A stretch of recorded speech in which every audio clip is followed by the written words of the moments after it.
Well, my name's Germa Alonso. I'm from Madrid, Spain. And well, I've been living in Paris for the last 2 years, but now I'm moving to Geneva to continue studying a master. I already done a master in musicology research, and now I'm doing another master, but more focused on composition. Well, that's it, pretty much. And you're specializing in electroacoustic music? Yeah, in Paris, well, as I said, I did this master in musicology, but at the same time I was going to IRCAM to do these courses in new technologies where they learn all the software they're developing, and you had the chance to make a piece there with all the resources they have, and it's a fantastic experience to get all the knowledge in new technologies. And yeah, I already in Madrid I already did a specialization at the conservatory, but anyway, and IRCAM is like the place to go if you want to really get into these new technologies. Yeah. And in your piece, So Fucking Easy, you don't use any technology. No, in this particular piece, no, because I did it for a workshop in Quebec, in Canada. Where the commission was for a specific ensemble, and there was there wasn't the possibility to make a piece with electronics. So. Okay, so they chose these instruments. Yeah, it was like it was them who proposed the instrumentation.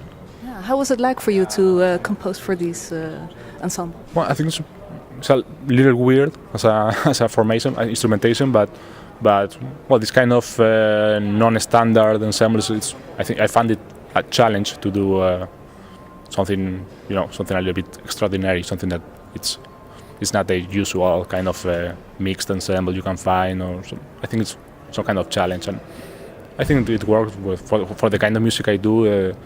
I had 3 brass instruments which I'm not so specialized in writing for this kind of instrument, but I learned a lot, and I think it worked.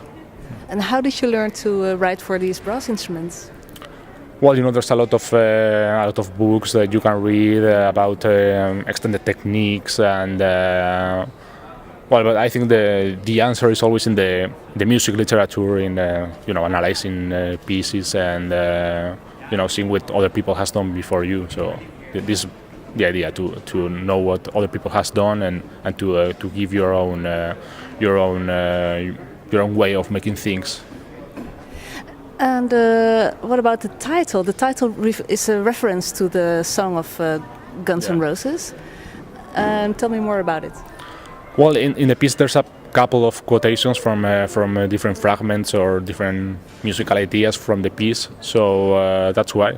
Well, in general, I'm interested in making living together some elements taken from rock music and make them live together with in a contemporary music aesthetics. So this is more or less what I did. I usually do that. I took elements from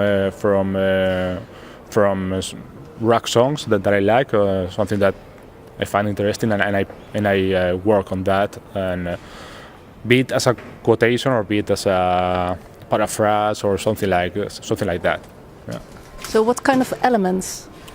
Yeah, for example, in this particular piece, So Fucking Easy, there's a bass line that I use literally, like as it appears in the song, and I use it like that. And also what interests me more from rock music is from one side is the timbre aspect, the sonority, the distorted sound, the distorted sounds, the saturation of the electric guitars, but also this kind of energetic drive that I think is maybe the most interesting thing in rock music, because there are some other things that are kind of cliches. For example, the harmonic aspect, the chords they use. I think that's maybe the less interesting thing, but this timbric aspect and the drive, the energy of the music is what I try to apply in my own music.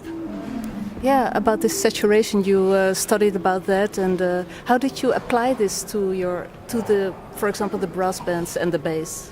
Well, the idea in this piece and the kind of music I'm doing right now is to look for to work with the players, to look for sonorities that produces, to look for techniques to produce complex sounds, saturated sounds, so I can have some kind of reservoir of musical material to work with. So this idea to look for the materials that I'm going to put together and I'm going to put I'm going to compose. Yeah, but how do you make this reservoir? Well, as I was saying, I work with the players. This is one part. You can also see what other composers have done before, which are what they have found in terms of new sonorities, new techniques, and it's a mix of both things. What you have learned from other people, from other pieces, and also what you discover with the player themselves. And I find it very interesting how you play with the distortion and these interesting sounds. How do you write it down in your score? Is it very detailed, or is there some room for interpretation? Or yeah, there's always room for interpretation for the player, but obviously using this kind of extended techniques, you have to absolutely write it down before the score. You have to explain as precisely as possible how you want to produce it, but how you wanted to produce it. But there's always this room for the indetermination that I think is also interesting.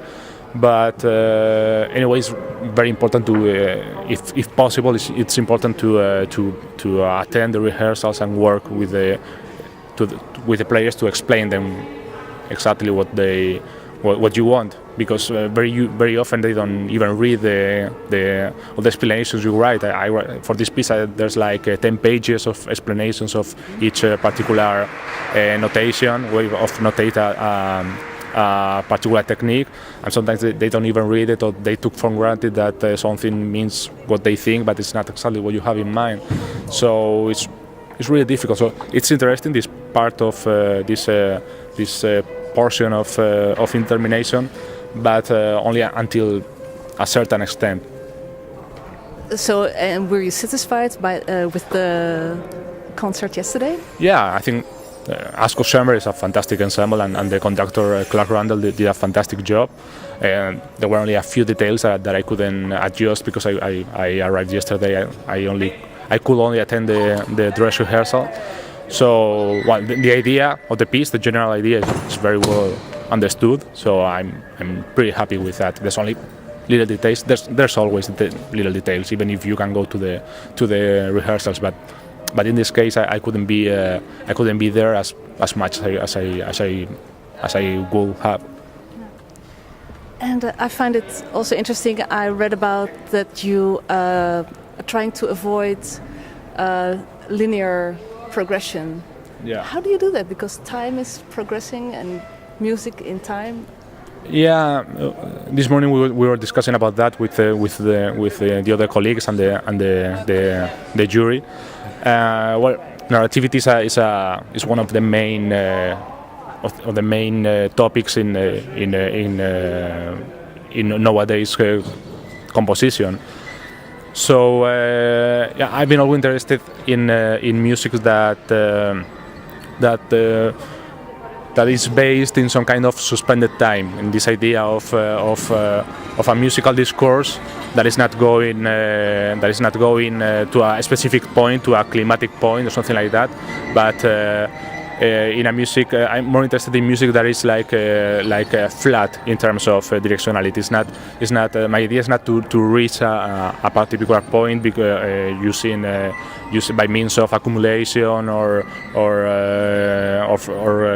a big arc reaching to a particular point. The idea is to create something that is not developing to a particular point. It's not evolving to something new, but it's always the same thing that is exposed in different ways. But it's not transforming. It's not developing. There's not a development in the classical sense. But there are some small fragments that have Yeah. Because it's not really flat. There a lot of things are happening. Yeah, in the microform, there's always this kind of there has to be some kind of drama in the microform to make the music interesting. You have to play with that as a composer. You have to make something that is somehow surprising, but also that is coherent. So you have to play with that, and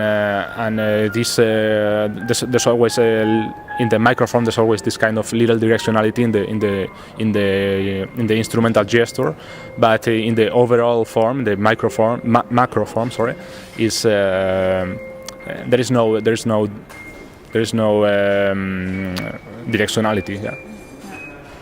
And you have sources of inspiration in the monsters of Goya and the movies of David Lynch. Yeah, well, it's not in the monsters itself. It's the idea of monstrosity that you can find in some of his paintings, especially from the black painting series.